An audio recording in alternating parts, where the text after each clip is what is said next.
आंतरिक प्रवास भारत में भौतिक और सामाजिक लेन देन का एक महत्वपूर्ण रूप है। आवधिक श्रम बल सर्वेक्षण, जो देश में रोजगार और बेरोजगारी संकेतकों पर डेटा एकत्र करता है, ने जून 2020 से 21 तक इसके 27% होने का अनुमान लगाया है।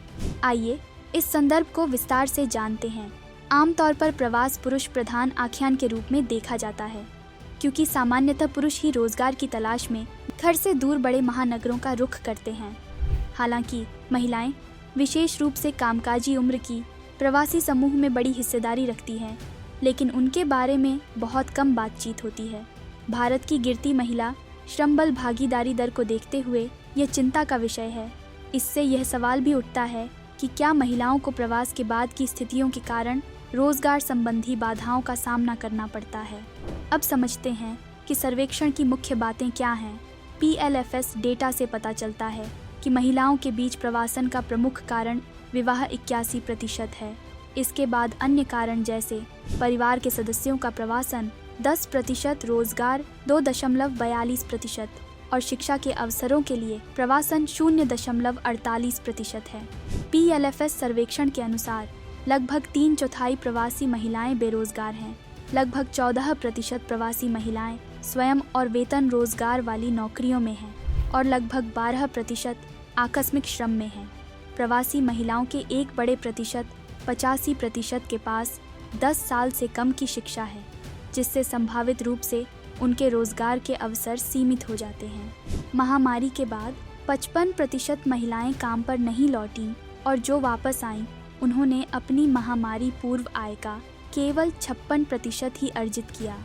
राष्ट्रीय सर्वेक्षणों द्वारा उपयोग की जाने वाली रोजगार की परिभाषा के अनुसार केवल वे लोग जिनके नियोक्ता के साथ किसी प्रकार का मौखिक या लिखित अनुबंध है, उन्हें श्रम बल का हिस्सा माना जाता है।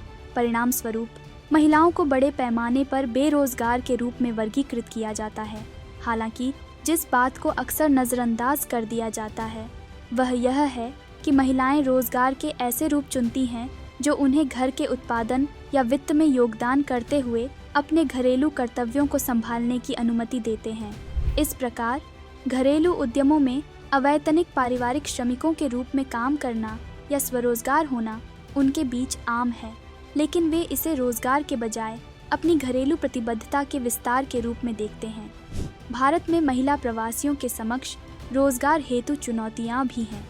राष्ट्रीय सर्वेक्षण की रोजगार की परिभाषा औपचारिक अनुबंधों पर ध्यान केंद्रित करने के कारण कई महिलाओं के कार्यों को अवैतनिक या श्रम बल का हिस्सा नहीं के रूप में वर्गीकृत किया जाता है। PLFS डेटा के बावजूद प्रवासी महिलाओं के बीच उच्च बेरोजगारी का संकेत मिलता है।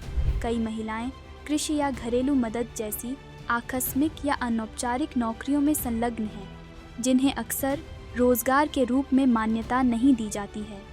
प्रवासन के बाद महिलाओं को अक्सर सीमित सामाजिक नेटवर्क होने की चुनौती का सामना करना पड़ता है। कनेक्शन की यह कमी विशेष रूप से नए वातावरण में रोजगार पाने की उनकी संभावनाओं में काफ़ी बाधा डाल सकती है। गैर प्रवासी महिलाओं की तुलना में उनकी कम सामाजिक पूंजी इस मुद्दे को बढ़ा देती है। वर्तमान नीतियां महिला प्रवासियों की विशिष्ट आवश्यकताओं और चुनौतियों का पर्याप्त रूप से समाधान नहीं करती हैं। One nation, one ration card, e-Shram और किफ़ायती किराए के आवास परिसर जैसी नीतियां इसके उदाहरण हैं, क्योंकि वे मुख्य रूप से पुरुष प्रवासी आबादी पर लक्षित हैं। राजनीतिक दृष्टिकोण से महिला प्रवासी एक महत्वपूर्ण वोट बैंक नहीं है और इसलिए उनकी ज़रूरतों पर ध्यान नहीं दिया जाता है। इसके समाधान के लिए कई कदम उठाए जाने चाहिए।